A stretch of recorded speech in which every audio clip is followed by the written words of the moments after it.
There's 1,500 acres here with about 800, 900 acres of timber and pasture. We run about 240 cows, calve them out in the spring. The first cattle were brought here by train. They were delivered from Franklin, which is 3 miles away. And they were drove down here off of a train car. And I don't know, that was in the late 1800s. So cattle's been here forever. Well, the farm is in a trust, and the trustee is a bank in Springfield, and they do not have a farm manager as part of their trust department, so they hired my company, Farmland Solutions, to manage the property for them. So that's my role, to represent the bank and the beneficiaries of the trust in the operation of this farm. Well, it was a matter of going to some Farm Bureau meetings and finding out that the regulations were changing, that the runoff was a real concern. With the property being, in effect, owned by a bank, they were very concerned about the compliance with any regulations through the Department of Ag or EPA. So they pretty much instructed me that we were going to be in compliance. So that's when I started looking at ways to either get out of the feeding business or stay in with some changes. The feeding operation was a way to capture additional income beyond just the cow-calf operation. When I looked at the numbers, I thought there's no reason to stop feeding cattle. We just need to do it in an environmentally compliant way. And that's when I started my investigations. We looked at a number of buildings, as I said. The gable roof,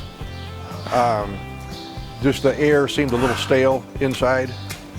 We did talk to some veterinarians, and they recommended the more airflow, the better. When we toured the buildings that were in operation, the airflow going through the monoslopes was just obviously vastly superior.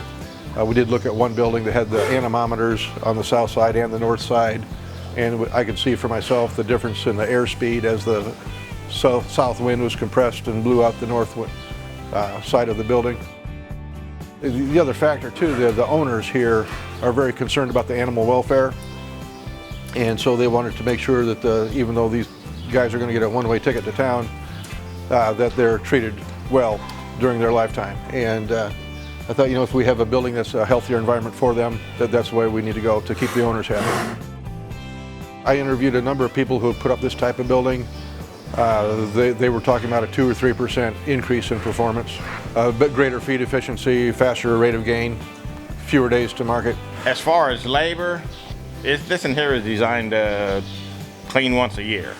So we're going to save a lot of time as far as manure handling and stuff like that. The manure stored in the pit is going to retain more of its fertilizer value than it would if it's exposed to the sunshine and wind and rain.